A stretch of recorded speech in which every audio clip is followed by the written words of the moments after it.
Hello friends, कैसे हैं आप? उम्मीद है अच्छे होंगे। आइए बात करते हैं आज तारीख 30 नवंबर 2020, दिन सोमवार हो गया है और जानते हैं फटाफट से देश भर की तमाम बड़ी खबरों को। बहुत ही महत्वपूर्ण और काम की खबरें हैं। आपकी गाड़ी व्हीकल वाहन को लेकर भी एक नया नियम निकल कर आ रहा है। इसके अलावा दोस्तों किसान आंदोलन को लेकर भी एक बड़ी खबर है। टेक्नोलॉजी को लेकर भी कुछ अच्छे अपडेट्स हैं। बैंक खाता वालों के लिए भी महत्वपूर्ण खबर है। रेल यात्रियों के लिए एक नया नियम निकल कर आ रहा है, जानेंगे। और साथ ही आज की ताजा सोना चांदी और पेट्रोल डीजल के क्या रेट्स चल रहे हैं वो भी जानेंगे। और साथ ही कोविड-19 कोरोना वायरस को लेकर भी क्या कुछ अपडेट्स हैं। आइए फटाफट से नजर डालते हैं एक एक करके आज की देश भर की तमाम 50 बड़ी खबरों को। बहुत ही महत्वपूर्ण और काम की खबरें हैं, तो बिल्कुल इस वीडियो को ध्यान से देखते रहिएगा। सबसे पहले तो मैं आपको बता दूं दोस्तों, आपको पता होगा आज चंद्र ग्रहण है। जी हाँ, इस साल का आखिरी चंद्र ग्रहण आज ही है और कुछ खास एस्ट्रोलॉजी के अकॉर्डिंग वृषभ राशि वाले लोगों को सावधानी बरतनी चाहिए। चंद्र ग्रहण की तिथि और समय क्या रहेगा, तो सबसे पहले तो बता दूं आपको, आज 30 नवंबर 2020 को 4 घंटे और 18 मिनट का होगा ये चंद्र ग्रहण। साल के आखिरी चंद्र ग्रहण का भारत पर क्या असर होगा, आइए आपको लाइव अपडेट्स बताता हूँ। चंद्र ग्रहण की लाइव स्ट्रीमिंग भी अगर आप देखना चाहते हैं ना, तो भी मैं आपको DLS न्यूज के ऊपर एक अलग से सेपरेट वीडियो में लाइव स्ट्रीम दे दूंगा, तो वहां से चेक कर लीजिएगा।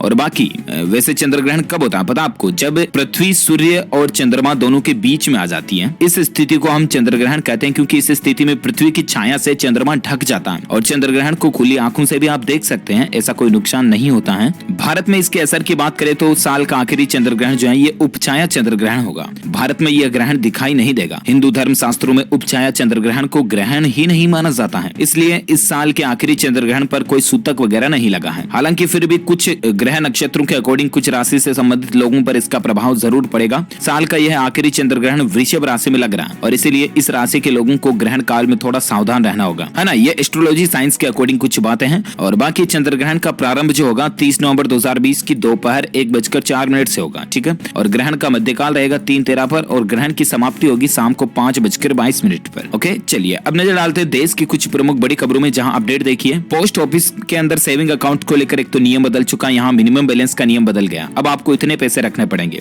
हालांकि ये पोस्ट ऑफिस का जो नया नियम है ये अगले महीने की 12 तारीख यानी कि 12 दिसंबर से लागू होगा। और इस नियम के लागू होने के बाद आपको अपने पोस्ट ऑफिस के सेविंग अकाउंट में कम से कम 500 रुपए जमा रखने पड़ेंगे, अन्यथा आपके खाते से चार्ज लग सकता है। ये देख सकते हैं आप, इंडिया पोस्ट की तरफ से ऑफिशियली ट्वीट किया गया है। Maintain minimum balance of Rs500 in your post office saving account by 12 December 2020 to avoid maintenance charge. यानी कि 12 दिसंबर के बाद आपको आपके पोस्ट ऑफिस के सेविंग अकाउंट में कम से कम 500 रुपए मेंटेन रखना पड़ेगा, ठीक है ना। इतने दिन ये कुछ फ्री ऑफ कॉस्ट था, तो अब यहाँ पर चार्ज देना पड़ेगा आपको। चार्ज कुछ नहीं, 500 रुपए आपको सेविंग अकाउंट में मंथली एवरेज बैलेंस के रूप में मेंटेन करने हैं। ओके, अगली खबर देखिए। रेल मंत्री ने खुद बड़ा ऐलान किया है। हर एक रेलवे स्टेशन पर आपको केवल कूलर में चाय मिलेगी। प्लास्टिक के कप डिस्पोजल वगैरह में अब आपको चाय नहीं मिलेगी। जी हाँ, दरअसल आने वाले समय में दोस्तों देश के हर रेलवे स्टेशन पर सिर्फ और सिर्फ कूलर जो होता है ना, वो मिट्टी का पका हुआ, उसी में आपको चाय मिलती दिखेगी। प्लास्टिक के कप वगैरह ये नहीं चलेंगे, वहां पर बंद हो जाएंगे रेलवे स्टेशन पर। ये ऐलान खुद रेल मंत्री पीयूष गोयल ने किया है। हालांकि फिलहाल अभी भी देश में 400 रेलवे स्टेशनों पर कूलर में ही चाय मिलती है, लेकिन बहुत जल्द देश भर के सभी रेलवे स्टेशन पर आपको सिर्फ और सिर्फ कूलर में चाय मिलेगी। तो ये अपडेट इंडियन रेलवे की तरफ से बहुत ही अच्छा है, क्योंकि दोस्तों हाल ही में आपको पता होगा, मैंने आपको एक वैज्ञानिक रिसर्च भी बताई थी कि प्लास्टिक के डिस्पोजल जो होते हैं इनके अंदर कई सारे केमिकल्स होते हैं जो गर्म चाय डालने के बाद आपकी चाय में इंक्लूड हो जाते हैं और बहुत ज्यादा हार्मफुल होते हैं। आपके हमारे शरीर के लिए चाय डिस्पोजल में पीना बहुत ज्यादा नुकसानदायक होती है।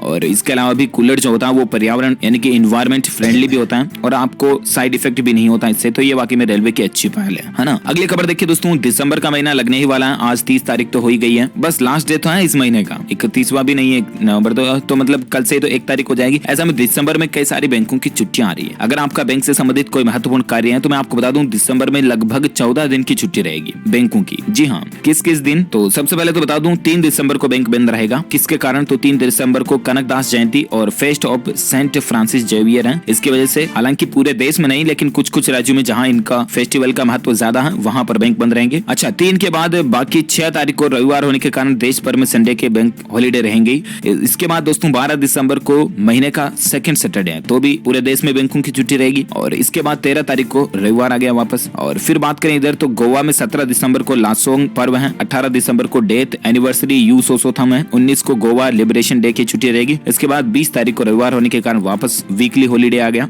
2 दिन की क्रिसमस की छुट्टी भी रहेगी बैंकों की, 24 दिसंबर और 25 दिसंबर को क्रिसमस की छुट्टी रहेगी। और वापस 26 दिसंबर को महीने का 4th सैटरडे आ गया यानी चौथा शनिवार, तो इसका भी वीकली अवकाश रहेगा। और 27 दिसंबर को संडे आ गया। और फिर 30 दिसंबर को यू किंग नांगबाह करके और 31 दिसंबर को ईयर्स ईव होने के कारण कुछ राज्यों में बैंकों की छुट्टी रहेगी।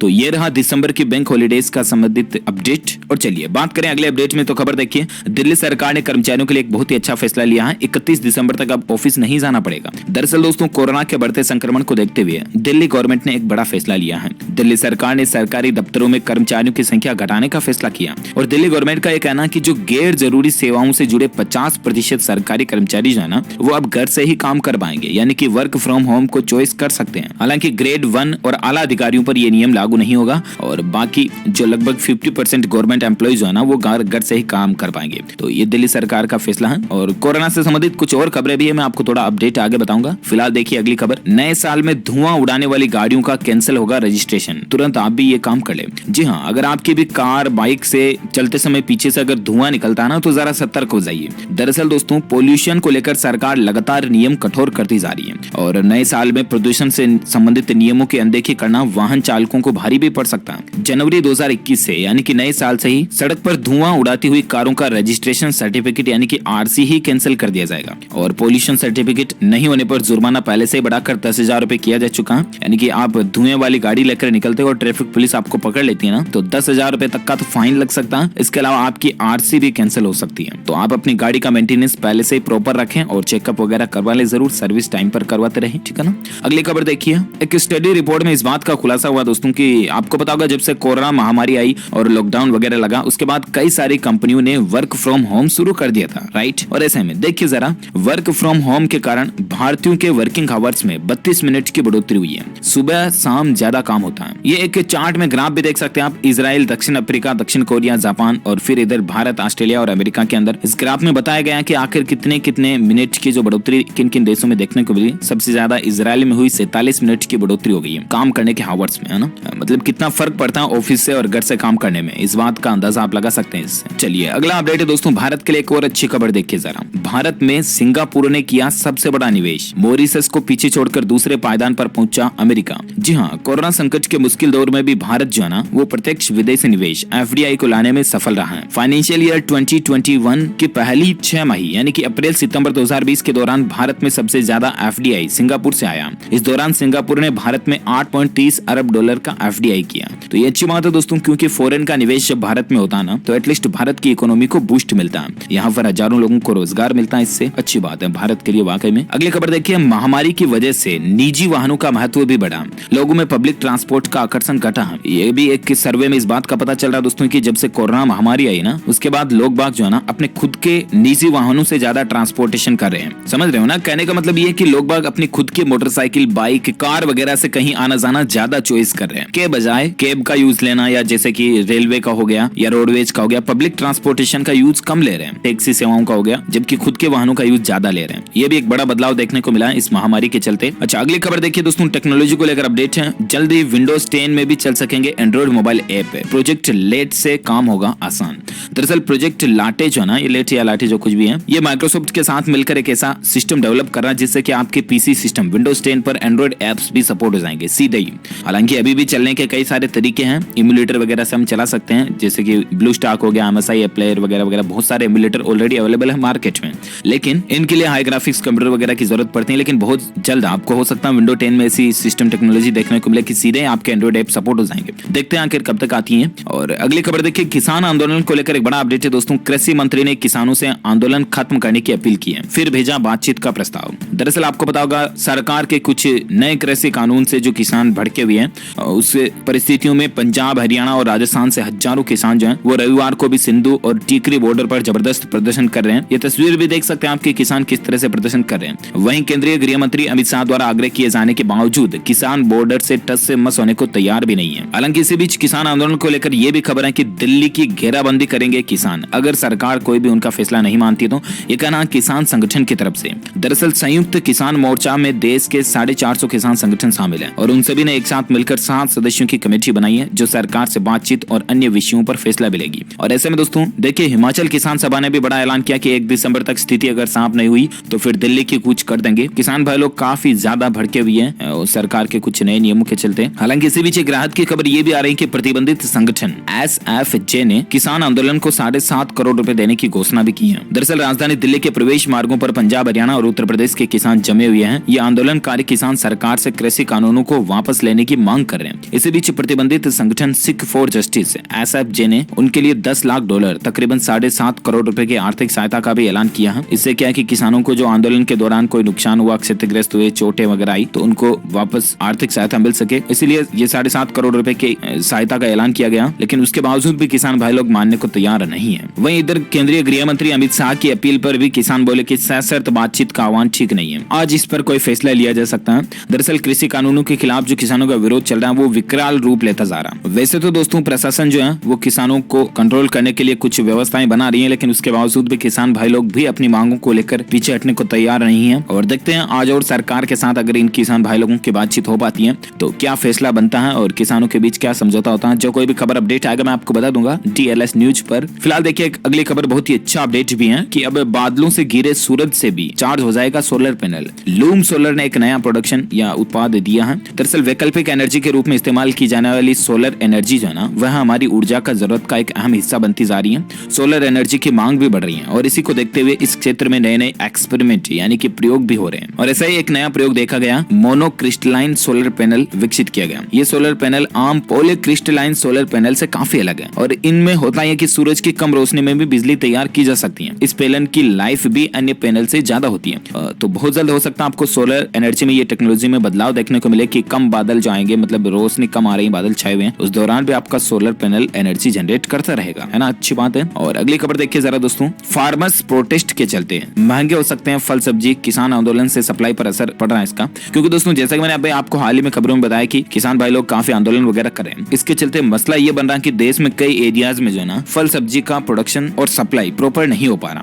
और इसके चलते हो सकता है कि आपको इन दिनों के दौरान कुछ फल सब्जियां वगैरह मंडियों में महंगाई देखने को मिले, तो इसका असर आम आदमी पर भी पड़ सकता है ना। देखते हैं सरकार क्या फैसला लेती है। जो कोई भी अपडेट आएगा मैं आपको बता दूंगा। फिलहाल बात करें मौसम समाचार को लेकर खबर देख पा रहे उत्तर भारत में भीषण ठंड के आसार नजर आ रहे हैं। दक्षिणी राज्यों में 1 दिसंबर से भारी बारिश भी हो सकती है। जी हाँ, IMD यानी कि भारतीय मौसम विज्ञान विभाग की तरफ से अपडेट आ रहा कि उत्तर भारत में इस बार अधिक कड़ाके की सर्दी पड़ सकती है और ज्यादा शीतलहर भी चल सकती है। IMD का ये पूर्वानुमान है कि दोस्तों उत्तर और मध्य भारत में न्यूनतम तापमान सामान्य से कम रहने की संभावना है दिसंबर से फरवरी के बीच में। और इसके अलावा दोस्तों आज संपूर्ण भारत के 30 नवंबर 2020 के मौसम पूर्वानुमान की अगर बात करें तो अगले 24 से 48 घंटों के दौरान जम्मू कश्मीर, गिलगित बाल्टिस्तान, मुजफ्फराबाद, हिमाचल प्रदेश और लद्दाख के कुछ स्थानों पर मध्यम बारिश और बर्फबारी की भी संभावना है। वहीं अंडमान व निकोबार द्वीप समूह के अधिकांश इलाकों में हल्की से मध्यम बारिश हो सकती है और बाकी तटीय आंध्र प्रदेश में भी हल्की से मध्यम बारिश बौछारें देखने को मिल सकती है। तमिलनाडु, आंतरिक कर्नाटक में हल्के के आसार है। तो ये मौसम समाचार है। और वहीं बात करें दोस्तों सराफा बाजार में सोने चांदी के रेट को लेकर क्या खबर चल रही है, तो क्योंकि कल तो संडे था, सराफा बंद ही था शेयर स्टॉक मार्केट वगैरह में, तो ऐसे में साप्ताहिक रेट देखिए गोल्ड जो है वो 3 सप्ताह में 4000 रुपए तक सस्ता हुआ।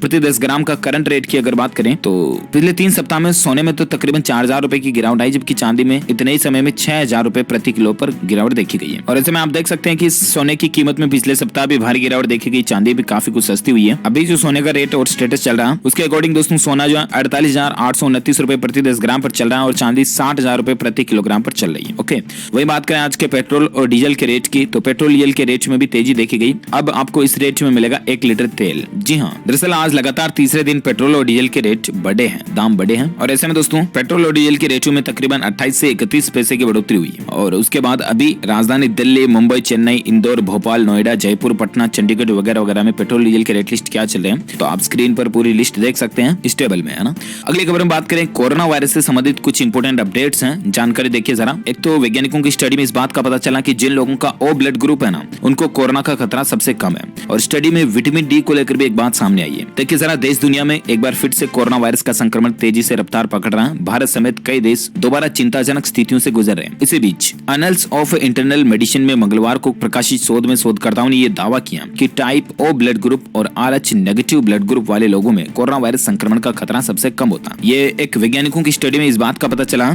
इसके अलावा विटामिन डी और कोरोना वायरस संक्रमण के बीच संबंध को लेकर भी दावा किया जा रहा है। इस शोध में ये बात सामने आई दोस्तों के शरीर में कम विटामिन डी का स्तर होने से कोविड-19 का खतरा ज्यादा पाया जाता है। वहीं इससे इस बात का भी पता चला कि अगर शरीर में विटामिन डी की मात्रा ज्यादा भी है तो भी कोरोना वायरस संक्रमण का खतरा कम नहीं होगा। गंभीर रूप से बीमार कोरोना मरीजों को विटामिन डी देने से उनके आईसीयू में न जाने या अस्पताल में उनका समय कम होने से संबंधित कोई मदद नहीं मिलती है। तो कहने का मतलब सिंपली है, विटामिन डी तो हमें किससे मिलता है? धूप में बैठने से मिलता है। तो आप नॉर्मल बैलेंस मात्रा में उसको लेते रहे, ना कम ना ज्यादा, ठीक है ना। अच्छा, कोरोना से जुड़ा और एक अपडेट है कि हमेशा रह सकती है मास्क पहनने की जरूरत। जी हाँ, देखिए जरा चौंका देने वाला बयान निकल कर आ रहा ICMR प्रमुख की तरफ से कि हमेशा आपको लाइफ टाइम मास्क पहनना पड़ सकता है। वैक्सीन आने के बाद भी कोरोना की सावधानियां जारी रखनी पड़ेगी। दरअसल Indian council of medical research के प्रमुख प्रोफेसर बलराम भार्गव कहते हैं कि कोरोना वायरस के खिलाफ लड़ाई से संबंधित सावधानियां हमें बरतनी ही रहनी पड़ेगी। चाहे टीका आ भी जाए ना, उसके बाद भी मास्क पहने ही रहना होगा। हिंदुस्तान टाइम्स के मुताबिक भार्गव ने लखनऊ में किंग जॉर्ज मेडिकल यूनिवर्सिटी द्वारा आयोजित एक वेबिनार में ये बात कही है। ये भी ICMR प्रमुख है, कोई छोटे मोटे ऐसे नहीं है कि टल्ला मार दिया यूं ही तुक्का मार दिया, ऐसे नहीं ना।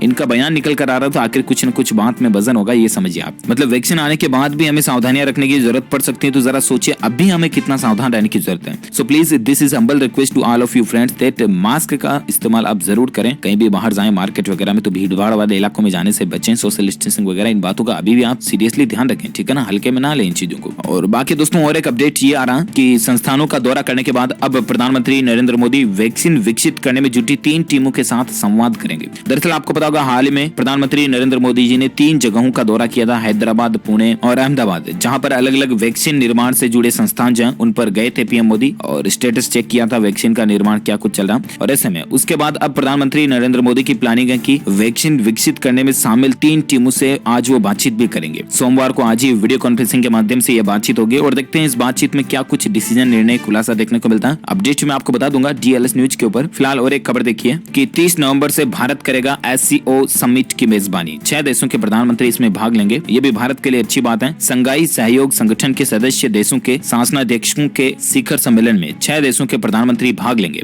और भारत की मेजबानी में सोमवार को आयोजित इस बैठक में रूस, चीन, कजाकिस्तान, किर्गिस्तान, तजाकिस्तान और उज्बेकिस्तान के प्रधानमंत्री भाग लेंगे, जबकि पाकिस्तान का प्रतिनिधित्व विदेश मामलों के संसदीय सचिव करेंगे। और सबसे अच्छी बात यह दोस्तों कि भारत जो है वो 2017 में इस प्रभावशाली समूह का पूर्ण सदस्य बना था और उसके बाद पहली बार शिखर सम्मेलन की मेजबानी भी करने जा रहा। शिखर सम्मेलन डिजिटल तरीके से होगा, यानी कि वीडियो कॉन्फ्रेंसिंग के जरिए होगा। तो ये कुछ अपडेट चल रहा है। और साथ ही खबर है कि शादी ब्याह की अब ऑनलाइन इजाजत मिल जाएगी। स्कूल खोलने का भी समय बदल दिया गया। खबर है दोस्तों मध्य प्रदेश राज्य से, जहां मध्य प्रदेश की राजधानी भोपाल में कोरोना संक्रमण के दौरान वैवाहिक समारोह आयोजित करने वालों को अब किसी तरह की परेशानी से न गुजरना पड़े, इसके लिए प्रशासन ने ऑनलाइन अनुमति देने की व्यवस्था कर दी है। भोपाल जिले के निवासियों को शादी विवाह हो गया, सगाई समारोह हो गया, यहाँ पर ऑनलाइन इजाजत मिलने की सुविधा मिल गई है। तो ये अच्छी बात है। मोबाइल पर SMS आ जाएगा कि आपको अनुमति है या नहीं है, जो कुछ भी है। और एक खबर देखिए, दुनिया में कोरोना की लड़ाई में भारत सबसे आगे चल रहा है। PM मोदी के ये कदम बने नजीर। जी हाँ, भारत के लिए ये भी एक बहुत ही अच्छी बात निकल कर आ रही है। देखिए जरा दुनिया भर में एक बार फिर से कोरोना का संक्रमण बढ़ने लगा। तमाम देश जहां कोविड महामारी के बढ़ते आंकड़ों से परेशान दिखाई दे रहे हैं, तो वहीं भारत ने कोरोना पर पूरी तरह से पकड़ बना रखी है। भारत में जिस तरह से कोरोना की लड़ाई लड़ी जा रही है वह हर एक देश के लिए नजीर बन गया। 130 करोड़ की जनसंख्या वाले हिंदुस्तान में कोरोना के कम होते मामलों के पीछे प्रधानमंत्री नरेंद्र मोदी की दूरदृष्टि भी दिखाई देती है, क्योंकि कुछ लॉकडाउन वगैरह के जो सख्त कानून लागू किए थे उन्हीं का आज अच्छा नतीजा हमें देखने को मिल रहा है। तो ये वाकई में हम सभी भारतीयों के लिए अच्छी बात है। लेकिन इसका मतलब ये नहीं कि भारत में केस आना अब धीरे धीरे कम हो रहे तो हम लापरवाही करना शुरू कर दें। नेवर, ऐसी लापरवाही गलती हम कभी नहीं करेंगे। मिलकर लड़ेंगे कोरोना से। तो भारत के लिए अच्छी बात है। तो इसी बात पर एक लाइक तो बनता है यार। बिल्कुल इंडियंस होने के नाते, हिंदुस्तानी के नाते एक लाइक तो कर दीजिए फटाफट से इस वीडियो पर। और सीधा अपन आगे बढ़ते हैं अगले अपडेट में, जहां आज के ताजा कोविड डेटा की अगर बात करें ना भारत में, तो दोस्तों पिछले 24 घंटों के दौरान 40,000 के लगभग नई बढ़ोतरी देखी गई और उसके बाद 94,30,000 से ज्यादा कुल संक्रमित केस हो चुके हैं, जबकि 4,46,000 से ज्यादा एक्टिव केस भी चल रहे हैं। वहीं 88,44,000 से ज्यादा केस भारत में ठीक हो चुके हैं, रिकवर हो चुके हैं। इस वायरस के कारण भारत में मरने वालों की संख्या का आंकड़ा 1,37,000 से भी ज्यादा हो चुका। तो ये तो रहा भारत में आज का ताजा कोविड डेटा, राइट। और आइए अब नजर डालते हैं देश से जुड़ी कुछ और बड़ी खबरों में, जहां अपडेट देखिए। कानून की अवहेलना कर रही बड़ी ई-कॉमर्स कंपनियां। केट ने PM मोदी को पत्र भी लिखा इसको लेकर। दरअसल हमारे देश की जो बड़ी बड़ी ई-कॉमर्स कंपनियां ना देश की और फॉरेन की भी है शामिल, जिसमें जैसे कि अमेजोन, फ्लिपकार्ट, स्नैपडील वगैरह वगैरह। तो केट का कहना है कि ये ई कॉमर्स कंपनियां कानून की नीतियों का अवहेलना कर रही हैं और इसको लेकर प्रधानमंत्री नरेंद्र मोदी को पत्र भी लिखा गया। देखते हैं दोस्तों पीएम मोदी की तरफ से केट को क्या रिप्लाई आता है, मैं आपको बताऊंगा। और फिलहाल देखिए एक अगली खबर दोस्तों, रिपोर्ट में इस बात का खुलासा हुआ कि आईफोन 12 बनाने की लागत जो है ना वो इसकी कीमत से आधे से भी कम है। जी हाँ, आखिर देखिए इनके पार्ट्स की कीमत कितनी होती है। दरअसल एप्पल ने अपनी लेटेस्ट आईफोन 12 सीरीज में आईफोन 12 प्रो मैक्स और मिनी वगैरह को लॉन्च किया था, आपको पता होगा हाल ही में इवेंट के दौरान। और ऐसे में खैर टोक्यो बेस्ड रिसर्च स्पेशलिस्ट फोमा होथ टेक्नो सॉल्यूशंस के सहयोग से निक्केई की एक नई रिपोर्ट में इस बात का खुलासा हुआ दोस्तों कि आईफोन 12 जो है ना उसके मटेरियल की बिल ऑफ लागत जो है ना उसकी टोटल प्राइस जो है ना वो आईफोन 12 की कुल कीमत से आधी से भी कम है। जरा सोचे दोस्तों कि कितना सीसीसी काट रही है आपका कंपनी जो है, समझ गए होंगे आप। मतलब एप्पल कंपनी वाकई में लूटा मारी तो बहुत ज्यादा करते हैं, हालांकि प्रोडक्ट्स भी अच्छा देते हैं, ऐसी कोई बात नहीं है, लेकिन प्रोडक्ट के पैरेलल में अगर प्राइस की बात करें तो बहुत ही ज्यादा है।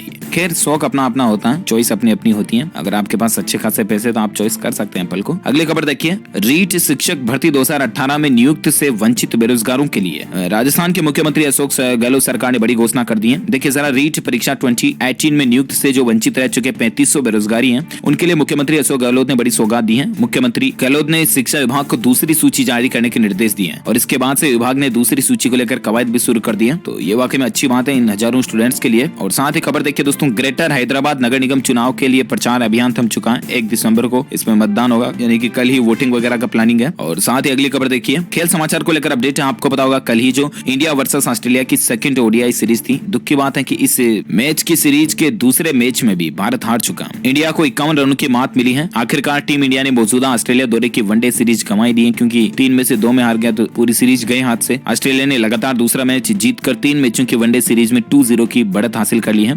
390 रनों का बड़ा लक्ष्य पीछा करने उतरी विराट ब्रिगेड निर्धारित 50 ओवर में 338/9 रन ही बना सकी। तो खैर खेल हो जाता है ऊपर नीचे। फिलहाल देखिए दोस्तों अगली खबर है, 2 दिन बाद बदल जाएगा बैंक से जुड़ा ये जरूरी नियम। अब रात दिन आपको ये सुविधा मिलेगी। हालांकि ये नियम मैं आपको ऑलरेडी बता चुका हूँ, लेकिन क्योंकि दोस्तों 1 तारीख से इस नियम में बदलाव होने जा रहा, तो एक बार फिर से बताना मेरा फर्ज बनता है। दरअसल बात कुछ यूं है कि अगर आप भी ज्यादातर ऑनलाइन बैंकिंग ट्रांजेक्शन की अगर आपको जरूरत पड़ती है ना, जैसे IMPS, RTGS, NEFT वगैरह वगैरह, तो अच्छी बात यह है कि अब RTGS को आप 24/7/365 कभी भी कर पाओगे। इतने दिन नियम यह था कि RTGS जो अगर अपन घर बैठे ऑनलाइन करते हैं ना तो वो सिर्फ बैंकिंग टाइम में हो पाता है, राइट। लेकिन अब आप 24/7 कभी भी RTGS को कर पाओगे। तो RBI ने ये नया नियम लागू कर दिया और 1 तारीख से ये नियम लागू भी हो जाएगा, 1 दिसंबर से, है ना। चलिए अगली खबर देखिए, भारत के डॉक्टरों ने कितना कमाल करके दिखाया। लखनऊ के KGMU के डॉक्टरों ने इतिहास रच दिया। सर्जरी कर जन्म से पहले ही आपस में जुड़े राम और श्याम को अलग कर दिया। दरअसल आपने कई बार ऐसे केसेस तो देखे होंगे कि 2 बच्चे जो होते हैं उनकी गर्दन चिपकी हुई होती है या कुछ के पेट चिपके हुए होते हैं। ऐसे बच्चों का जब जन्म हो जाता है और उसके बाद डॉक्टर सर्जरी सफल नहीं कर पाते तो फिर पूरे लाइफ टाइम तक उन दोनों बच्चों को साथ साथ रहना पड़ता है। कई सारे ऐसे एग्जाम्पल्स आपने देखे होंगे, सुने होंगे, राइट। ऐसे में दोस्तों उन बच्चों को या तो जिंदगी भर साथ में रहना पड़ता है और कई सारे केसेज में तो दोनों बच्चों की मौत भी हो जाती है। तो एक ऐसा ही वाकया था जब माँ के गर्भ में ही पता चल गया कि दोनों बच्चे जो है जुड़वा और चिपके हुए हैं, तो डॉक्टरों ने सर्जरी की गर्भ में ही, जन्म से पहले ही। और गुड न्यूज ये है दोस्तों की सर्जरी सफल रही है। भारत में पहला ऐसा गजब का केस देखा गया और भारत के डॉक्टरों ने इसे हैंडल भी किया। दैट्स ग्रेट, इंडिया के लिए अच्छी बात है। अब आप ये सोच रहे होंगे कि इंडिया के लिए अच्छी बात है, तो मैं फिर से बोलूंगा कि आप इस वीडियो को लाइक कर दो या शेयर कर दो या सब्सक्राइब कर दो चैनल को और बेल आइकन दबा दो। नहीं नहीं नहीं नहीं, बार बार ऐसा नहीं। मुझे पता है मैंने आपको पहले बोल दिया और आपने कर भी दिया होगा, है ना। वैसे चैनल को सब्सक्राइब जरूर कर लेना, बेल आइकन भी दबा देना है कि आपको रोजाना की ताजा अपडेट्स मिलते रहेंगे, है ना। और अगली खबर में बात करें दोस्तों, तो अगर आप कुछ खरीदने वगैरह की प्लानिंग बना रहे हैं तो आपको बता दूं फ्लिपकार्ट के ऊपर 1 दिसंबर से सेल शुरू होने जा रही है। इस महीने की सबसे बड़ी सेल होगी जहां 70% तक भी आपको डिस्काउंट कई सारे प्रोडक्ट पर देखने को मिलेगा। 1, 2, 3 दिसंबर तक ये सेल चलेगी, ठीक है। तब तक आप खरीद सकते हैं कुछ भी। और अगला अपडेट देखिए, टेक्नोलॉजी को लेकर कुछ खबरें फटाफट से आपको बता देता हूं। वैज्ञानिकों ने डेटा संग्रह करने वाला दुनिया का सबसे छोटा डिवाइस बनाया, बदलेगी कंप्यूटिंग की दुनिया की तस्वीर। जी हाँ, डेटा संग्रह करने वाले डिवाइस की जब अगर बात करूं ना मैं, तो आपको पता होगा अभी तो आपके दिमाग में सिर्फ यही चीज आती होगी कि पेन ड्राइव जिसमें डेटा हो सकता है। 8 GB का भी होता है, 32 GB का भी, 64 GB का, 128 वगैरह वगैरह। बहुत सारे आजकल पेन ड्राइव अवेलेबल है जो बिल्कुल एक छोटे से आपकी पॉकेट में रख सकते हो आप उन्हें आसानी से। उनमें भी काफी ज्यादा डेटा हम स्टोर कर सकते हैं, राइट। जबकि आज से सिर्फ कुछ ही सालों पहले टेक्नोलॉजी कितनी पीछे थी कि हमें CD drive, DVD, floppy disk वगैरह इनका यूज करना पड़ता था। हो सकता है आपने तो उनको देखा भी ना हो या देखा जरूर होगा अगर आप टेक्नोलॉजी से पुराने समय से जुड़े हुए हैं तो देखिए जरा कुछ ही सालों में टेक्नोलॉजी में कितना बदलाव हुआ। और अब वैज्ञानिकों ने एक ऐसी डिवाइस बनाई है, बहुत ही माइक्रोचिप बनाई, जिसमें बहुत ही ज्यादा मेगा डेटा आप स्टोर कर सकते हैं, टीबी से भी ज्यादा। तो ये वाकई में 25 टेराबाइट्स तक का डेटा आप स्टोर कर सकते हैं इस डिवाइस में। और साइज कितनी, ओनली 1 वर्ग सेंटीमीटर सेंटीमीटर चिप, यानी कि 1 सेंटीमीटर का स्क्वायर जो बनाओगे ना आप, उतनी सी चिप में 25 टीबी डेटा सेलेक्ट कर सकते हो। जरा अंदाजा लगाइए, एक छोटा सा जो पेन ड्राइव होता है ना, उसमें तो आप 100 टीबी से भी ज्यादा डेटा सेलेक्ट कर पाओगे। वाओ, दैट्स वाकई में गजब का आविष्कार है दोस्तों। अगर ये जो मार्केट में आ गया ना, तो स्टोरेज डेटा करने की प्रॉब्लम ही खत्म हो गई, समझो। अभी आपको पता होगा 1 टीबी की हार्ड डिस्क लगाते हैं तो कितनी बड़ी होती है, मतलब 25 जीबी का डेटा ओनली एक चिप में, है ना, अच्छी बात। अच्छा, टेक्नोलॉजी को लेकर और एक अच्छी खबर देखिए, गूगल फोटोज के लिए हैंडी टूल आया है जिसमें आपको 15 जीबी स्पेस बचा सकते हैं और समय भी बचेंगे। आपको फोटोज को आप अपनी प्रोफाइल में जो आसानी से उनको यूज कर पाओगे, तो गूगल फोटोज की तरफ से ये नया अपडेट है। और साथ ही खबर देखिए जरा, बहुत ही अच्छी खबर है। सोनू सूद के प्रवासी रोजगार ऐप को 250 करोड़ रुपए का निवेश मिला। प्रवासियों को जॉब दिलाने में ये एप्लीकेशन मदद करता है। सोनू सूद ने बनाया था। आपको पता होगा लॉकडाउन के बाद से ही सोनू सूद काफी फेमस और सुर्खियों में भी रहे हैं, क्योंकि इनका जो दिल है, ऐसा दिल मैंने आज दिन तक किसी बॉलीवुड स्टार में नहीं देखा। वाकई में अगर आप भी सोनू सूद के फैंस हैं तो इस वीडियो के नीचे जरूर कुछ न कुछ 2 शब्द इनके लिए कमेंट बॉक्स में लिखिएगा। ये वाकई में दोस्तों सिर्फ फिल्मों के ही हीरो नहीं है, ये रियल लाइफ के भी हीरो हैं। दिल से मैं इनको लाइक करता हूँ, सैल्यूट है ऐसे बंदों को जो वाकई में गरीबों की मदद करते हैं इस दुनिया में। हालांकि और भी करते हैं बहुत ज्यादा, मैं ये नहीं कर रहा हूँ कि इनके अलावा और कोई नहीं करते हैं, लेकिन इनका दिल ही काफी अलग है, कहना ही अलग है। ओके, इसी कड़ी में दोस्तों आज दिन भर की तमाम बड़ी खबरें, मुख्य समाचार का अपडेट वीडियो में फिनिश होता। आप मुझे नीचे कमेंट्स करके जरूर बताएगा कि क्या बताऊं आज कमेंट करके। आपकी इच्छा हो जो आज कमेंट में लिख दो। यही है आज का माइंड की सवाल, जो आपकी इच्छा, जो आपके मन में, जो आपके दिल में है ना, कुछ भी आप कमेंट में लिख सकते हैं। आप अपने डीएलएस भाई के साथ शेयर कर सकते हैं और इसी के साथ ही इस वीडियो को लाइक जरूर करना, शेयर भी करना अपने दोस्तों के साथ फेसबुक और व्हाट्सएप पर। और अगर आप डीएलएस न्यूज चैनल पर पहली बार आए तो चैनल को सब्सक्राइब करके बेल आइकन जरूर दबा देना, ताकि आपको रोजाना के ताजा अपडेट्स तुरंत आपके मोबाइल पर मिलते रहेंगे। Thank you, take care, goodbye, Jai Hind, जय भारत, वंदे मातरम।